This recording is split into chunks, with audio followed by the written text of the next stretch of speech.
ಹುಣಸೂರು ಶಾಸಕ ಹರೀಶ್ ಗೌಡ ಪತ್ನಿ ವರ್ಷಾ ಗೌಡ ಇವರಿಗೆ ಕೆಟ್ಟ ಕಾಮೆಂಟ್ ಅನ್ನ ಮಾಡಿದ್ರು. ಈ ಕೇಸ್ಗೆ ಸಂಬಂಧಪಟ್ಟ ಹಾಗೆ ಆರೋಪಿ ಕಡೆಗೂ ಕೂಡ ಅರೆಸ್ಟ್ ಆಗಿದ್ದಾರೆ. ಪತ್ತೆಯನ್ನ ಮಾಡಲಾಗಿದೆ. ವರ್ಷಾ ಗೌಡಗೆ ಕೆಟ್ಟ ಕಮೆಂಟ್ ಹಾಕಿದ್ದ ಕೇಸ್. ಹುಣಸೂರು ಶಾಸಕ ಹರೀಶ್ ಗೌಡ ಪತ್ನಿ ವರ್ಷಾ ಗೌಡ ಕೆಟ್ಟ ಕಮೆಂಟ್ ಹಾಕಿದ್ದ ಆರೋಪಿ ಕಡೆಗೂ ಕೂಡ ಪತ್ತೆಯಾಗಿದ್ದಾನೆ. ಜಿಟಿ ದೇವೇಗೌಡರ ಅಳಿಯನಿಂದಲೇ ಈ ಕೆಟ್ಟ ಕಾಮೆಂಟ್ ಮಾಡಲಾಗಿದೆಯಂತೆ. ಮೈಸೂರಲ್ಲಿ ಸ್ಕೂಲ್ ಮಾಲೀಕನಾಗಿರ್ತಕ್ಕಂಥ ಜಿಟಿ ದೇವೇಗೌಡರ ಅಳಿಯ ವಿಶ್ವೇಶ್ವರಯ್ಯ ಬಿನ್ ಮುದ್ದಯ್ಯ ಎಂಬಾತ ಈ ಕೃತ್ಯವನ್ನ ಎಸಗಿರುವಂತಹ ವ್ಯಕ್ತಿಯಾಗಿದ್ದಾರೆ.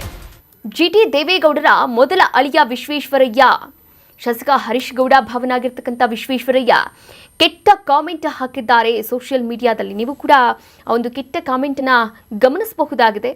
ಕೆಟ್ಟ ಕಾಮೆಂಟ್ ಬಗ್ಗೆ ದೂರನ್ನ ಕೂಡ ನೀಡಿದ್ರು. ಹರೀಶ್ ಗೌಡ ಪತ್ನಿ ವರ್ಷಾ ಗೌಡ ದೂರನ್ನ ಆಧರಿಸಿ ಎಫ್ಐಆರ್ ಅನ್ನ ಕೂಡ ದಾಖಲು ಮಾಡಲಾಗಿತ್ತು.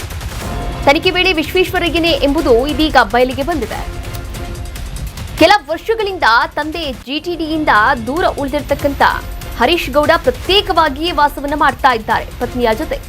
ಕುಟುಂಬದ ಬಿರುಕಿನಿಂದ ಕೆಟ್ಟ ಕಾಮೆಂಟ್ ಹಾಕಿರತಕ್ಕಂಥ ಶಂಕೆ ವ್ಯಕ್ತವಾಗ್ತಾ ಇದೆ. ಸದ್ಯ ನಾಪತ್ತೆಯಾಗಿರ್ತಕ್ಕಂಥ ಆರೋಪಿ ವಿಶ್ವೇಶ್ವರಯ್ಯ ಆರೋಪಿಯ ಬಂಧನಕ್ಕೆ ಪೊಲೀಸರು ಕೂಡ ಬಲಿಯನ್ನ ಬೀಸಿದ್ದಾರೆ. ಕೆಟ್ಟ ಕಾಮೆಂಟ್ ಹಾಕದಂತೆ ಹರೀಶ್ ಗೌಡ ಮನವಿಯನ್ನ ಕೂಡ ಮಾಡಿದ್ರು.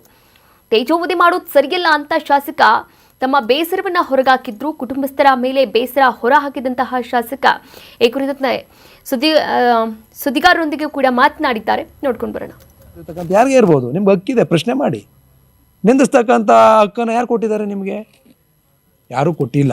ನಾನು ಅದಕ್ಕೆ ಈ ವಿಚಾರದಲ್ಲಿ ವಿಶೇಷವಾಗಿ ನಮ್ಮ ಭಾರತ ದೇಶದಲ್ಲಿ ಮಹಿಳೆಯರಿಗೆ ಗೌರವಯುತವಾದಂಥ ಸ್ಥಾನಗಳನ್ನು ಕೊಟ್ಟಿರ್ತಕ್ಕಂಥ ಸಂದರ್ಭದಲ್ಲಿ ನಾನು ಹೇಳ್ತಕ್ಕಂಥದ್ದಿಷ್ಟೇ, ಯಾರೂ ಸಹ ದಯಮಾಡಿ ಮಹಿಳೆಯರ ಬಗ್ಗೆ ತುಚ್ಛವಾಗಿ ಅವಹೇಳನಕಾರಿಯಾಗಿ ನಿಂದಿಸ್ತಕ್ಕಂಥ ಕೆಲಸವನ್ನು ಯಾರೂ ಸಹ ಮಾಡಬೇಡಿ ಅಂತಕ್ಕಂಥ ಹೃದಯಪೂರ್ವಕ ಮನವಿಯನ್ನು ನಾನು ಈ ಸಂದರ್ಭದಲ್ಲಿ ಮಾಡಿ. ಮನೆ ಹೊರಗಡೆ ಬೇರೆ ವಿಚಾರ ಪ್ರಶ್ನೆನೇ ಇಲ್ಲ ಇದರಲ್ಲಿ. ನಾನು ಹೇಳ್ತಾ ಇರ್ತಕ್ಕಂಥದ್ದು ನಾನೇ ಆದರೂ ಅಷ್ಟೇ, ನಾನೇ ಮಹಿಳೆಯರ ಬಗ್ಗೆ ಕೆಟ್ಟದಾಗ ಮಾತಾಡೋದಾಗಲಿ ಕೆಟ್ಟದಾಗ ನಡ್ಕೊಳ್ಳೋದಾಗಲಿ ನನಗೂ ಶಿಕ್ಷೆ ಆಗಬೇಕು. ನಾನೇ ಇದ್ದರೂ ಸಹ, ನಾನೇ ಆ ಜಾಗದಲ್ಲಿದ್ದರೂ ನನಗೂ ಶಿಕ್ಷೆ ಆಗಬೇಕು. ನಾನೇನು ಹೊರತಾಗಿಲ್ಲ. ಫಾಲೋ ಮಾಡಿ, ಸಬ್ಸ್ಕ್ರೈಬ್ ಮಾಡಿ.